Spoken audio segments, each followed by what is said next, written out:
Okay, this is going to be a pretty hammy video, but this stuff is like liquid gold.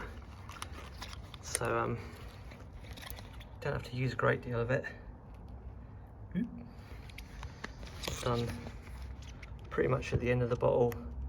I've virtually done my entire Mini R53 trim, but just to give you an idea the way this stuff goes on. I've already done that panel, but this,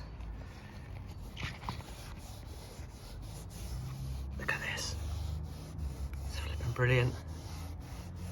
If this stays like this, I'm going to be absolutely made up. But this is my last bit, just to show you the rest of the car. So that's what I've done, that's what I do.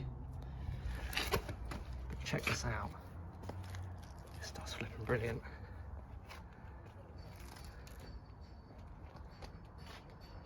Fantastic, worth every penny.